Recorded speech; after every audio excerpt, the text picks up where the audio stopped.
Hello, this is Dr. David Pomeroy, your host of the podcast ADHD Focus.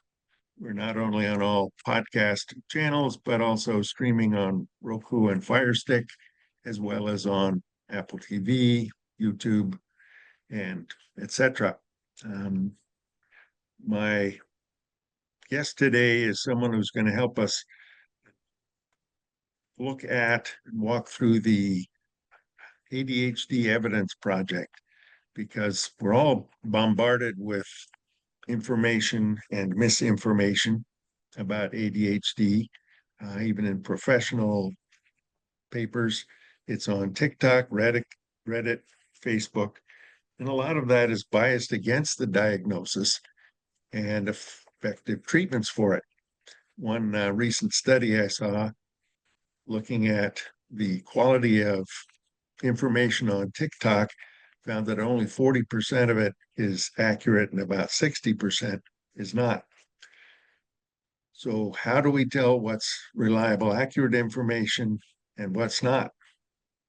My guest today is Dr. Stephen Faraone, one of the foremost researchers in the field of ADHD over the past 30 years, and he has founded the ADHD Evidence Project. Dr. Faraone earned his master's and PhD degrees, and then he began a career in psychiatric genetics at Department of Psychiatry in Harvard University in 1985.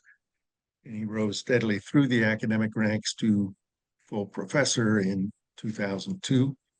In 2004, he moved to the Upstate Medical University at Syracuse, where he is now the distinguished professor of psychiatry and neuroscience. Dr. Faraone, welcome to the program. Thank you, David. It's an honor to have you here. So tell us a little bit about the ADHD Evidence Project, how it came to be, and what's the purpose? So the project started around the same time that I decided that we were going to create the International Consensus Statement on ADHD, which we can get into some detail later. But that was an evidence-based document that lays out what world experts believe to be the best documented findings about ADHD in the scientific literature. And it is published as an open access paper in a scientific journal. But what I wanted to do was to create a website to house the consensus statement, and then to continue to produce documents, blogs, if you will, that provided useful summaries, I hoped, for the public, so that they could learn about information about ADHD that was of high scientific quality. Because there's, as you said, there's just so much crap out there on the internet that, frankly, people don't know what to believe. Mm-hmm. And certainly and we'll get into some of the details of how one can tell what's at least has a wider base of reliability than a study of 250 people or something like that. Mm-hmm. But I'd like to share my screen on the that shows the homepage of the ADHD Evidence Project, where people can see it. It's ADHDevidence.org. And the homepage looks like this, with the basic purpose to improve the lives of people with ADHD by curating, disseminating, and promoting scientifically researched and evidence-based conclusions about the disorder to patients, families, and clinicians. And then as you scroll down, there are various things about it. And in the International Consensus Statement, which was kind of along with the Evidence Project, shows the scientific studies. There are 208 statements about ADHD, which are supported by solid medical research. 80 authors, from 27 countries wrote the consensus statement, and 366 colleagues, professional colleagues, have read and endorsed the manuscript. And then the website goes on to a number of the statements, summary statements from the international consensus statement. I'd also draw your attention to the navigation bar along the top. And if you go to books, it gets down to Navigating ADHD Care, a practical guide for adults. And that is Dr. Faraone's latest book about ADHD, particularly adults with ADHD, because we're finding out that it's not just a problem of hyperactive 8-year-old boys in 3rd and 4th grade. Mm-hmm. So that's the homepage and how you get there. Let's talk about the little bit more about the details. So it was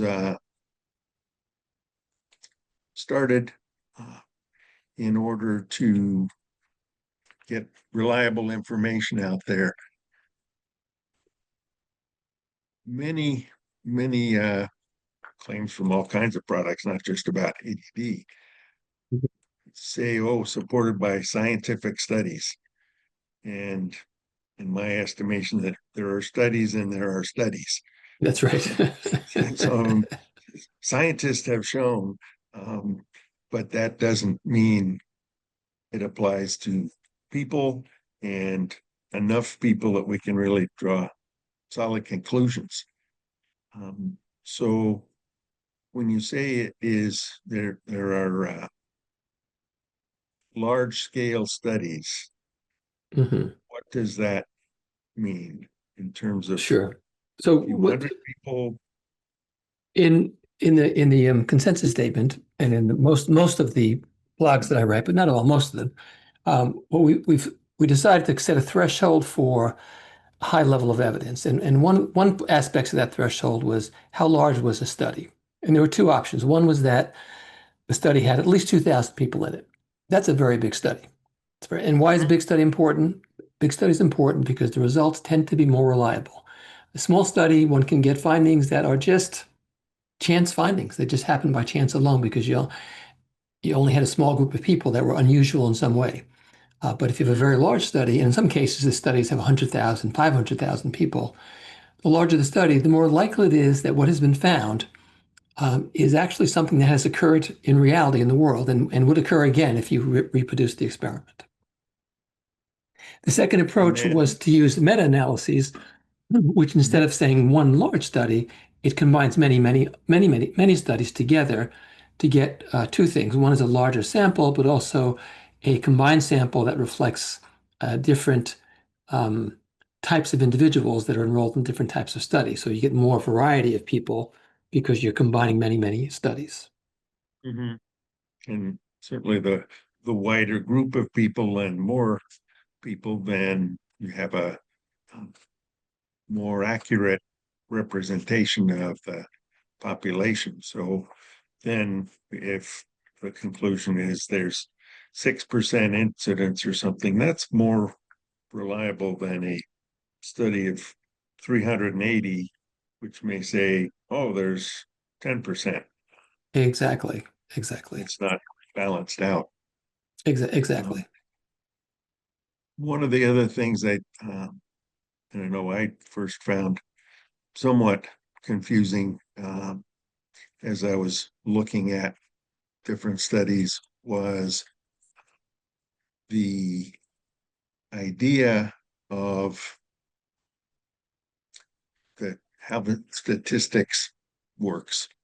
And I've found many of the kind of sensationalist articles, be it from even headline articles that are in professional summary kinds of things, or ones in the New York Times, Wall Street Journal, whatever. And they'll say such and such evidence of psychosis is twice as likely with this medication than with this one. and they're looking at what's termed the relative risk. It's Mhm. one is twice as likely to happen relative to the other. But that really doesn't give us the whole picture or an Well, accurate picture. exactly. It doesn't, because if it occurs 1 in a million for some group and 2 in a million in another group, well, 2 in a million is twice the amount, twice the rate. It seems like a dramatically high rate. Or if it was 10 in a million, it'd be 10 times the rate, 10 times the risk. And that sounds really bad, except it's still only 10 in a million. It's a very Mm, tiny, tiny number of what we call the absolute risk. yes, and I I think it's very rare to see a distinction of that within the body of the report, saying, "Oh, but actually it's such and such." There was one study reviewed in an article that was in one of the kind of electronic newsletters that physicians might see. I have to admit, I can't remember exactly what Mhm. the finding was, but it was that, oh, this is twice as likely. And then buried down in the article, a comment by someone not involved in the study said, well, it's still really quite rare, about 1 in 1,000. Well, the risk of causing a seizure in using a medication called bupropion, which is an antidepressant, is Mhm. 1 out of 1,000. Hmm. And yet, I'll bet those researchers prescribed bupropion without any That's hesitation. I mean, that's right. sure, you make that fact known to the person who's considering taking it, but to say have all this headline about how risky something is, and it's really not more than very commonly used medication. Well, and of course, the other side about risk is that many of the more inflammatory articles about ADHD emphasize the risks of taking medication, but they almost never mention the risks of not taking medication. Yes, And they, yes. because in the real world that we all have to live in, we are constantly in our lives balancing risk and reward, risk and benefit in everything we do. And some people don't like to fly in airplanes because they're afraid they're going to get into an accident, when in fact, airplanes rarely have accidents, but they overestimate it and therefore they're afraid to fly in airplanes. And so what happens is that people become afraid of medication in a very strange, almost superstitious way, that they think, if I take this medication, I'm making an active decision for me or my child, and therefore I'll be at fault if there's a problem. But they don't think to themselves, if I don't provide the medication, my child may have other problems and I'll also be at fault, because we always feel more guilty if we do something. We feel less guilty if we don't do any, if we just don't do anything and something just happens to us. It's very strange, but it's a human failing that we all have, and that the fear mongers in the internet take advantage of. I recall seeing a kind of I guess it was a meme in education part, and saying, and I often hear parents say, well, I don't want him to be labeled as someone with ADHD in school. And the point was made that, well, okay, he can be labeled a druggie or a high school dropout, Hmm. or That's right. Or gets criminal, into or DUIs and motor, yeah, and yeah, vehicle accident, or a divorcee, or yeah, he can never hold a job. Those are very real risks for of not treating ADHD. that's exactly right. And I think one of the again a misleading thing is the idea of addiction and stimulant medications. And yes, the official prescribing information has to say these are addicting, and many people can become addicted to them.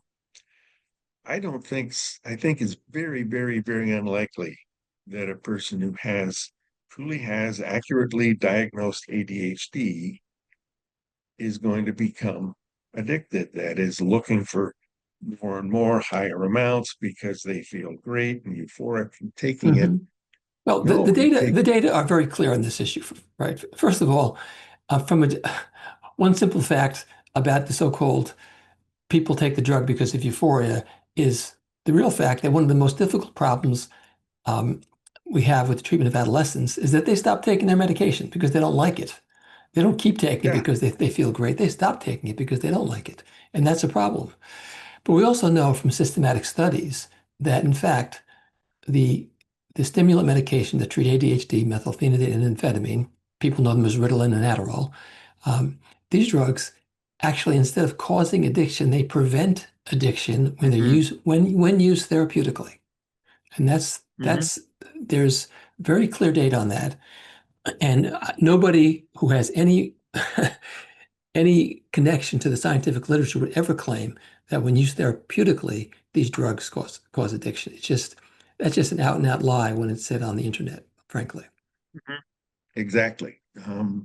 And what strikes me is, and many patients will say, particularly when we're trying to find the right medication, well, I took 30 milligrams and that was pretty good. So I decided to try 40. I felt terrible. I had a headache. My pulse was going real fast. Yeah, So there's no incentive to taking more and more. that's right. That's right. That's right. Now, I don't want to pretend that there's not a problem in the community with what we call the diversion and Mm, misuse of oh, medications absolutely. for ADHD. That occurs. And what do we mean by that? So, what I mean by that is that sometimes people with ADHD give their medication to a friend, or a parent with of an ADHD child takes the child's medication for some other purpose. Um, Hmm. those other purposes are frequently things like staying up late to party so they can stay awake, or staying up late so you can study in college to prepare for an exam, that sort of thing. Occasionally, rarely, it's for what we would call out and out addictive reasons, like injecting it to get high or snorting it to get high. That does happen, Hmm. but it is rare. And so I do always encourage practitioners to always be alert that this can be an issue. And in fact, it's very important to explain, particularly to adolescents and young adults, that they need to protect their Hmm. Hmm. medication. They shouldn't talk about it to their friends. They shouldn't even tell them about it. And if they go to college with Hmm. medication, they need to have a way to keep it secure. Yeah. And I tell any patients of mine who are heading off to college, um, protect your medication. Don't tell people you have it. Don't keep it next to your toothpaste. Put it in a sock or get a safe you Mhm. can put it in. Uh, because, yeah, other people know, gee, it says dextroamphetamine on the level. Amphetamine, that must be good. And one study I saw recently looked at the the quality of work that someone taking, say, Adderall in order to get more work done, or they wanted to get better grades. The quantity of work they could do was more, Mhm. but the quality wasn't any better than they had been doing. So they didn't get higher grades. That's right. Yeah, you get the papers done, so you at least got some grade. That's right. There's the Well, illusion that you're doing better, but actually, the kids in college that misuse the medications or don't do better than kids that are not misusing the medication. mhm. Yeah, it Yeah. doesn't convey any So, advantage. And a lot of times, um, students in college think, well, you're taking it so you can score higher than I am. You can do better. No, people with ADHD take it so we can start at the same level, that's right. is what folks You want tell a me. level playing field. That's right. Right. That's right.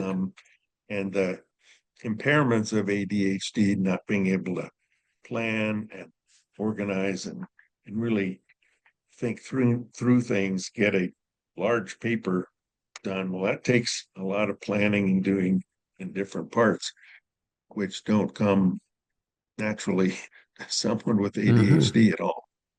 Yeah. Yeah. The other thing about the diversion issue is that the amount, I'm sorry, addiction issue, the measurement of the serum level, blood level for someone taking Adderall, I believe it was, in a therapeutic amount was 150 nanograms per milliliter. For someone addicted to it, not using it therapeutically, it was 500 to 550. That's right. So That's right. that's a Much. huge amount. It's And much higher. Much higher. In fact, the original studies back this was in the late 60s, early 70s, that raised the concerns about addiction. They were these, basically, they were rat studies where they would literally inject high doses of amphetamine into the brains of rats and say, hey, they're getting addicted to this, so this is a problem. It wasn't until some guys at UCSD, this might be late 70s, early 80s, they administered but they figured out what a therapeutic dose would be for a rat. They administered it orally, not by injection, and they found no evidence that the amphetamine was addictive when taken, if you will, therapeutically and orally by an animal in this animal model. So these early findings, which are still sometimes quoted on the internet, are just totally wrong. And it also reminds me to say that occasionally there are also somebody tells a story.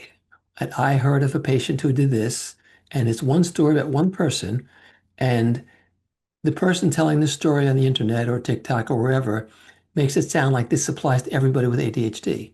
And yes. usually it doesn't. Usually, especially for some of these rare events that occur, it's something occurred that's very unusual and very rare. And in many cases, we don't understand why it actually happened. For example, newspapers report case of sudden cardiac death in a football player who was taking medication for ADHD. And there's all this talk about ADHD medications being dangerous, but there was actually never any proof that the medications cause the cardiac problem. And in fact, the FDA subsequently and has periodically ruled that the medications do not carry that kind of cardiac risk in patients without pre-existing cardiac conditions. Mm-hmm. And I recall one study from quite a while ago that looked at, I think it was, okay, there were 19 people who were taking Adderall, doesn't prove that caused their sudden cardiac death.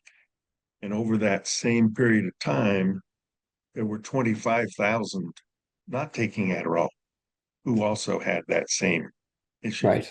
That's right. So that's where the larger population, the larger study. That's right. The One larger out of one. population becomes very important. That's for sure. That's for sure. So We were talking before about, why evidence and quality of evidence is important. And the size of the sample is clearly important. It's listeners, I should say, also should understand that not every study is equivalent. Nowadays, first of all, there are many journals that say they're scientific journals. Because I'm in the field, I know which ones are reputable and I know which ones are not. And I can tell you there are many that are what we call predatory journals that anybody can publish anything in them that have nothing to do with real science. And so just because something is published in a journal that says we're the Journal of Experimental Psychiatry, for example, I'm just invented that name. It doesn't mean, even if there's a real journal and it's on the internet and you can read the article there, it doesn't mean it's good science. That's why people need to have someone help them curate evidence, because I know the good journals. I know the good people. I know who are top investigators who use top methodology. And it's not just me. Many people know this as well. Many of my colleagues know this as well. But I'll give a good example. So in terms of quality of evidence, frequently somebody comes up with a new idea. Let's treat ADHD. There's always a new treatment. Like every year or two, something new comes out. A few years ago, it was meditation. Let's treat ADHD with meditation. And somebody does a study and they publish it, and newspapers get a hold of this. Oh, you can use meditation to treat ADHD. You don't need medication anymore. Well, In the case of the meditation study, you take a close look at it and you find the first thing I always look for is, well, first we look at how big it was. Second, I look at, well, what did they use as a control group? And Mhm. some of these early studies don't even have a control group. So they're interesting, but not very meaningful. Then some of the early studies that have control groups, what happens is that they use control groups that are essentially um, not very good control groups because they're not controlling for anything. They're people they're called waiting list controls. They say, okay, we have this great meditation therapy. You have to wait. We'll give you yours in a month. We're going to treat this group first. And then the group on the waiting list is the controls. Well, that's not a good control because they're unhappy. They're on the waiting list. The people who are getting the meditation are happy. And anybody who's feeling better for a little bit experiences something called the placebo effect, which means Mhm. symptoms will go down regardless of there being an active treatment. We see this in every trial, be it a medication trial or behavior therapy trial. And so many of these studies For any condition. for any And condition, actually, placebo, that's yeah, right. Placebo applies to everything. applies not just to psychiatry, but to any condition. Um, so people reading about new treatments and wanting to try the next new treatment because they're afraid of drugs, they really need to do a deep dive into what that study was about. Because if it's a small study, if it doesn't have what we call an active control is one that is viably could actually be a treatment. Um, Such, for example, sometimes a good active control for meditation treatment might be relaxation therapy. Because you could say, well, by relaxing, you're learning to help yourself, which is true.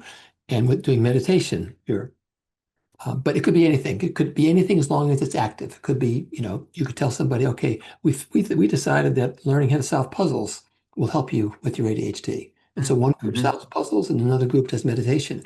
But they have to be doing something. They have to get a feeling that I'm helping myself because that's Mhm. drives the placebo effect there. And I tell you, it's amazing, but um, when you look at this has been shown now many, many times, there are many studies where if you look at um, studies as a whole, for example, I'm trying to think of a good example here. Um, you might say, oh, let's take a study like neurofeedback. But it could really be any studies of some non-drug treatments that people tried for ADHD. And you look at studies as a whole, it looks like they might actually have a real effect. It's a small one, but it looks like it's real, even in a meta-analysis.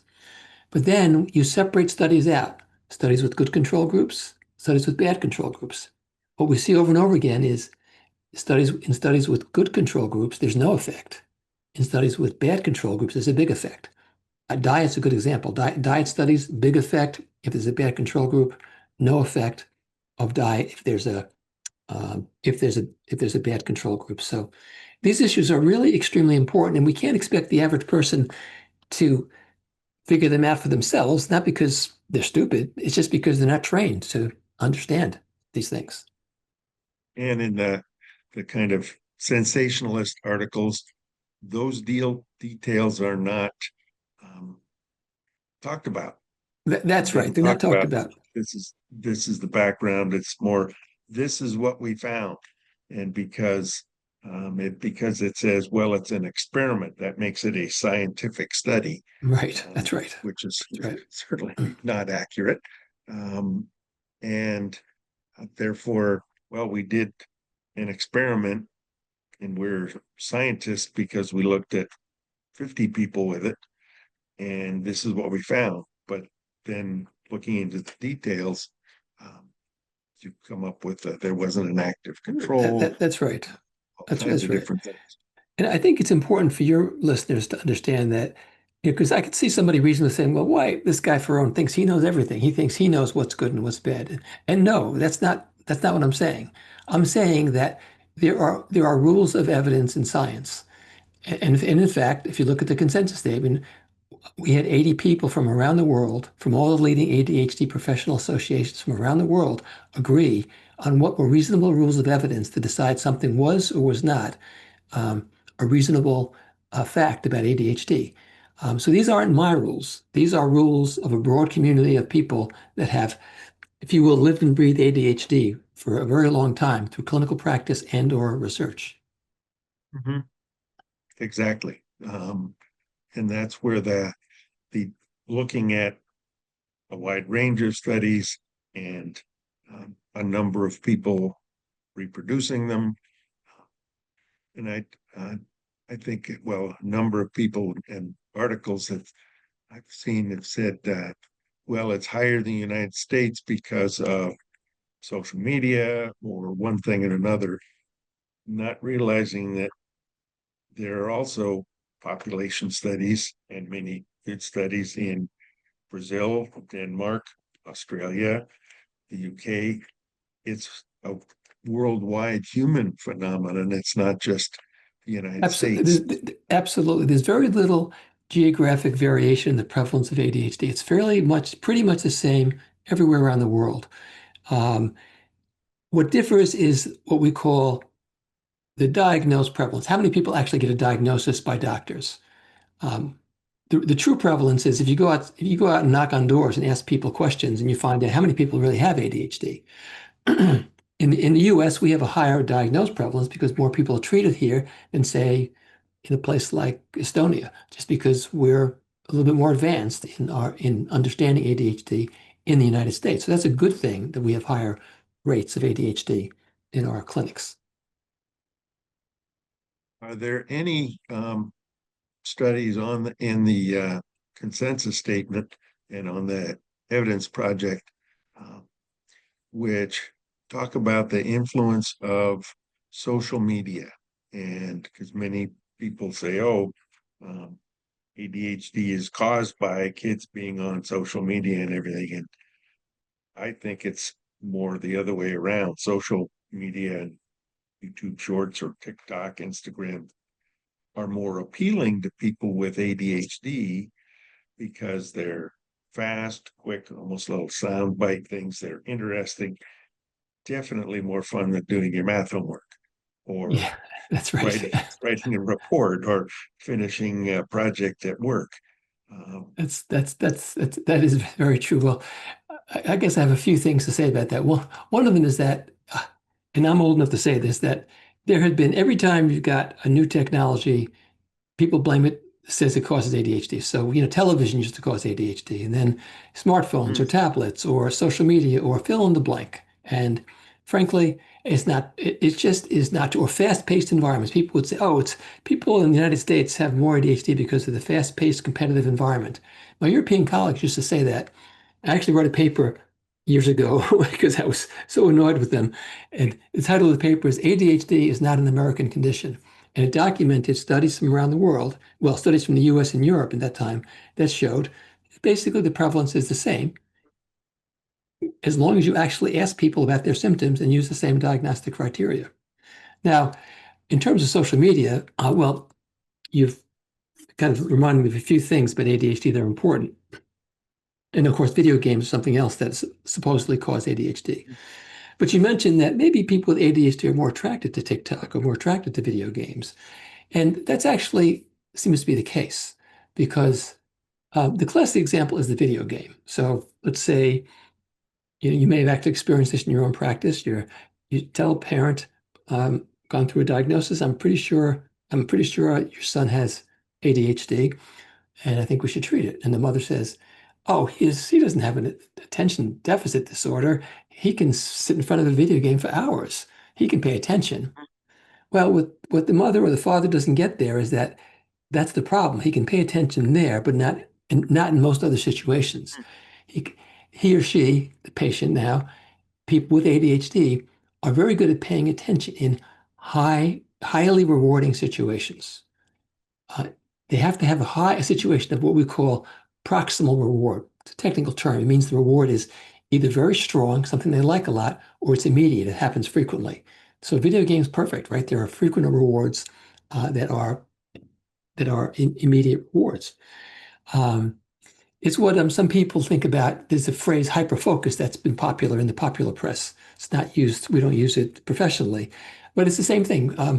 And people say, my attention is actually really good. I can hyperfocus. Well, no, hyperfocus is actually what's wrong with your attention because you're hyperfocusing, you're missing out on something else. If you're hyperfocused on the radio and you're driving a car, that's a big problem because your attention is not actually um, spanning the full range of potential issues that you should have.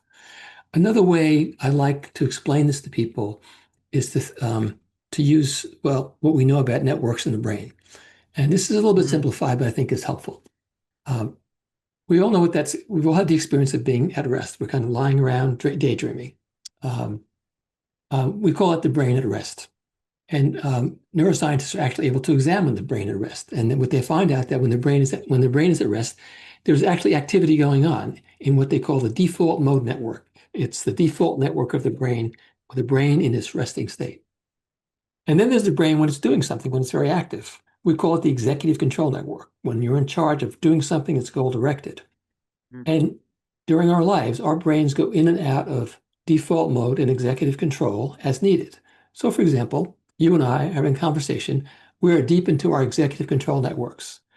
If I lapse into my default mode network, I'm not going to hear what you have to say.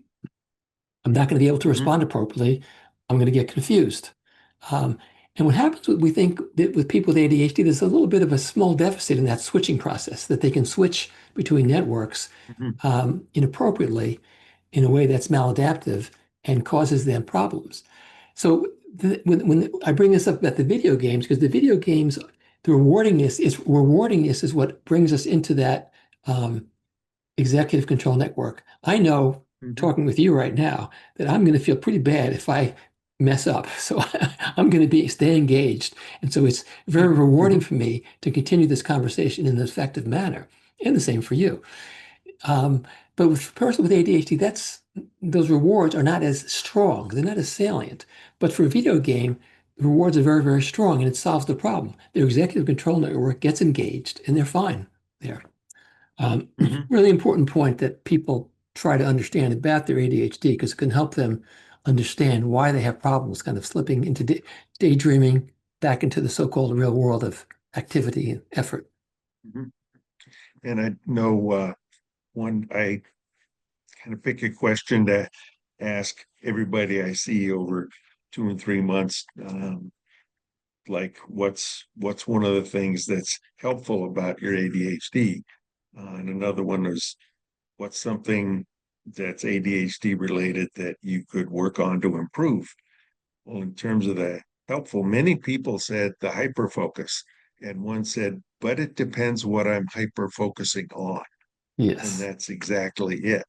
If you're focused on video games or doing crossword puzzles or Angry Birds or whatever game it is on your phone, it's fun, it's rewarding, you're advancing levels, whatever, you're achieving things, but not of any consequence. And you're ignoring the other things that need to be done, whether it's around your house or you're doing it at work just for a minute's relaxation. And that's it right. turns out to be an hour and a half, and that report you need to finish doesn't get done until you started at 8 o'clock that night because it's due the next day and you're up till 2, Exactly. Exactly. which is a big problem. One of the things that I think would be helpful for people to know about the evidence project, and I'm going to share my screen again here, um, is the fact that it's not simply for professionals, that there are plenty of good resources for people who aren't professionals, and if this would get out of the way from what I'm looking at. So in the resources drop down here, it's got things for slides, podcasts that have been done, videos, but also sections for healthcare professionals Mhm. and friends and family. So we go to the friends and family, you come up to talking about ADHD and how the words to use and how to approach it, and a practical guide for adults with ADHD Mhm. and learning things that are strategies, because medications and other active treatments are one part. We also need strategies for whether it's you have a calendar and you set up a routine of I'm going to look at it the That's night right. before so that I know the next day. And then there are what I call the basics. You have to get enough sleep, and anybody needs enough sleep. If you get only 5.5 or 6 hours of sleep, whether you have ADHD or not, you're not going to be able to think as That's clearly. exactly right. More emotionally sensitive, and people with ADD that may be magnified. So this is where the guides and information that is specifically designed and looking at based in studies is on the ADHD Evidence Project. And I think that's the kind of information people need to know about, that it's out there and it's well documented. Yeah, I also get asked sometimes, so what book do you recommend that are, for particularly adults with ADHD will ask me about this. Um, I don't write myself, or at least I've not written yet, self-help books and things of that sort. But some people have. And I actually recommend two of my colleagues, Russell Barkley and Russell Ramsey, are both two evidence-based fellows who know a lot about ADHD from all perspectives, research, and clinical work, and can be trusted to provide good information. And I think I mentioned some of their books on my website because it's also hard people think, oh, somebody's published a book, they must be an expert. But that doesn't Yeah, mean they're an expert because they published a book. and anybody can write a book, right? Anybody can write a book. In fact, when I tell people, they say, well, how do I know somebody's an expert? I say, well, you could go to expertscape.com. They list experts in different fields. That's one resource. Another resource is you go to the National Library of Medicine, PubMed.com. That's PUBMED. I'm sorry, PubMed.gov, PUBMED.gov. And you basically searching, you can search scientific journals. And let's say, you think a certain person is an ADHD expert. Like, for example, there's this fellow, what's his name? Gabor Mate, I think. Yes, Uh, Gabor Mate. Gabor Mate. So if you look him up on PubMed, um, you find that, I think this is correct, you can double check, listeners, that he's published nothing there, nothing in the scientific literature he's published about ADHD. And he also says some things on his website I've looked at that are totally wrong. He says ADHD does not have a genetic basis. Well, that is totally amazingly ridiculous because I spent my career studying many things, including genetics, and I can tell you there's a lot of evidence about DNA and ADHD that you could learn about.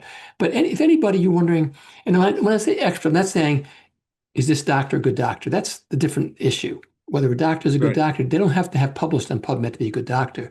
But are they really a qualified expert in the science of ADHD? That they know a lot about the disorder, that they understand the science of the disorder very well. Let's put it this way, having published on being on PubMed.gov is a good sign that yes, this person has some credentials that to stand by. There are other ways to credential people, but it's one that I like to point people to because most people don't know about that. They can find out if somebody's board certified or they can find out if they're licensed, and that's all important. But when someone's saying that they know a lot about ADHD, check to see if they've actually published anything, or especially if they have a treatment for ADHD. They say, oh, I have a great treatment for ADHD. Well, have they ever published a study about their treatment? And guess what? Many of these people who write books about their treatments or they give lectures about their treatments, they have published 0 studies about whether their treatment is The effective. effectiveness. Yeah. Because guess what? They're not effective. And so they don't want to study them because the only result they Yeah. get is the one they're not going to like. And admittedly, it takes money and time and planning to put together studies. But if someone's claiming that, oh, this supplement has all these things that can increase focus, it may be true that there's a study that shows whether it's in rats or people that it affects this particular area of the brain or network. That doesn't automatically mean it's going to help ADHD. There's a Correct. big difference. Correct. Right. You can't generalize from the animal studies to humans at all. I mean, the rat brain is very different from the human brain. Right, right. And I think the quality of studies, whether our studies, I think I'm going to speak from personal experience. I don't have time to publish studies or experience. I'm busy seeing patients. Of course. But someone who has a lot of knowledge, and I've read 18 years of the Journal of Attention Disorders and conferences and things, gained the knowledge, have a lot of experience. That counts. What I call practice-based evidence.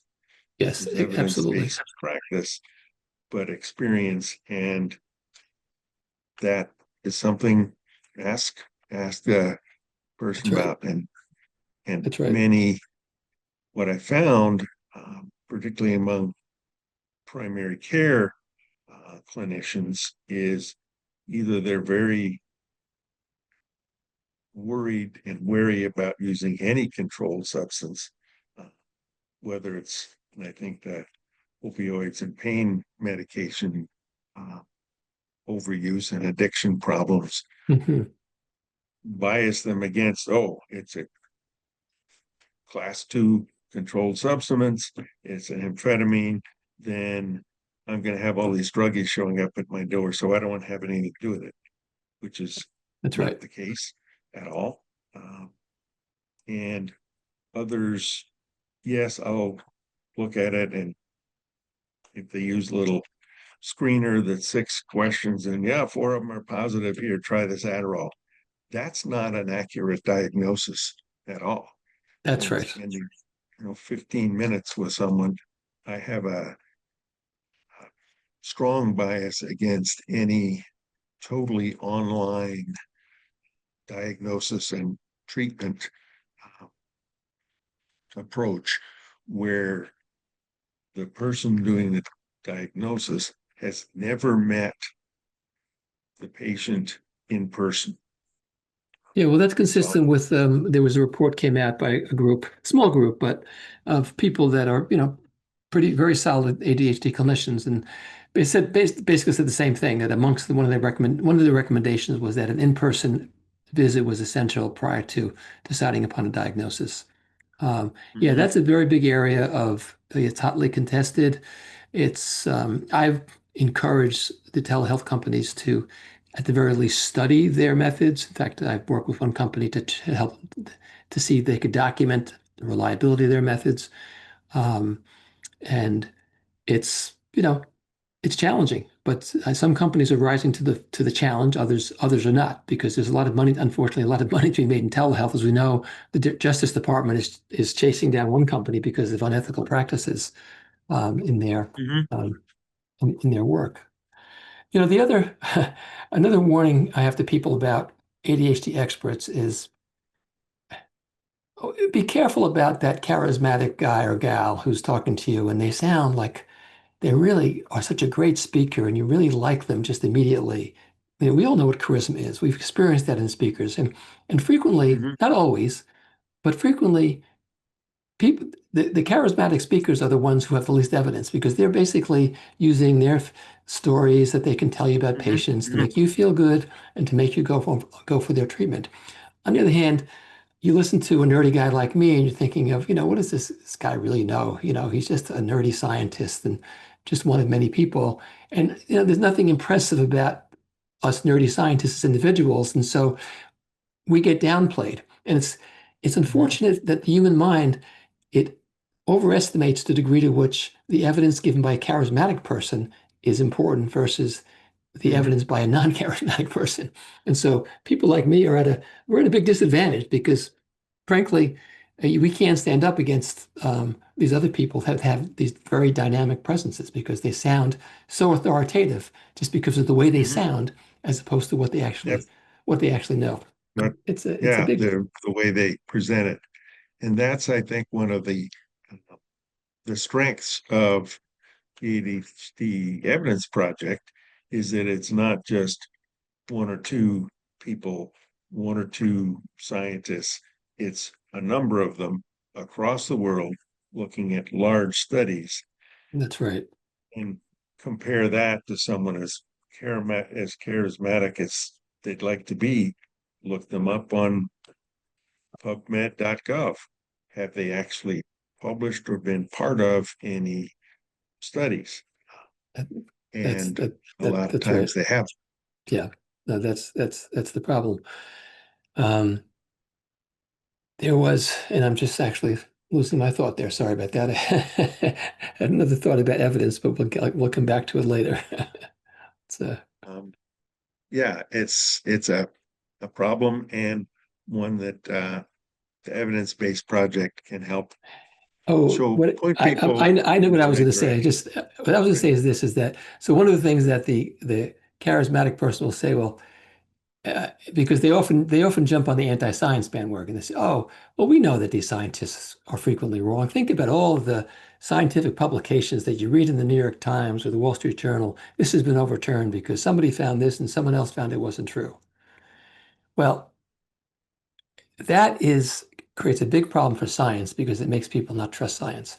What people don't understand is that science is unlike many areas of human behavior, such as, say, politics, science is a self-correcting activity. If science makes a mistake, it can very quickly correct itself. Because if I publish something and someone thinks, that doesn't seem right, maybe he did something wrong with his experiment, they just redo it. And if they don't find it, the problem has been corrected. Um, and that's number one. It's self-correcting. That's a good thing. So it's a good thing that Mhm. we publish when our colleagues have been wrong. It's a very, very good thing. The second thing is that usually that doesn't happen. I mean, it's It's usually the case that things that are published turn out to be more or less correct. They might not be that useful, it turns out, and there's a lot that's not useful in the literature, but usually it's more or less correct. So the idea that there's this wholesale problem with science being wrong is just it's something that the anti-science people use to create a fog of war, so to speak, so people will ignore scientific evidence and listen to the Mhm. charismatic speaker sell their snake oil to you so that they can make money and go on with they're basically business people who are trying business. to make money Mhm. off of people in pain. I think exactly right on science. The nature of science also is it's dynamic. It's not just uh, this study was published, Mhm. therefore that proves it. And there'll be an evolution of knowledge. It was thought that um, That's right. something may have been caused. Part of ADHD was caused by one thing, and that was Well, published with I give you studies. I'll give you a great example. So many studies have shown that um, children that are born to a mother who smokes tobacco, those children are more likely to develop ADHD than other kids. And so for quite a Mhm. long time, many of us thought that something in tobacco smoke is helping to cause ADHD in the child. It's affecting the brain, and it was a reasonable hypothesis. And that was a belief for quite a long time. And it wasn't until some very clever people did some studies where I won't give you the details because they're too complicated, but basically, by using certain study designs, they were able to show that the mothers who smoked were also more likely to themselves have ADHD. And what they were Mhm. doing is they were passing their genes to their child, and it looked like it was the smoking, but it was really their ADHD gene, so to speak, Mhm. that was causing the ADHD in their kids. And so, even though the initial finding was correct, that mothers who smoked were more likely to have ADHD kids, Mhm. the interpretation was wrong. And that's another problem that happens in science. Sometimes the interpretation is wrong. But as I said, science is self-correcting. And this is another example of that Mhm. self-correction happening. Mhm.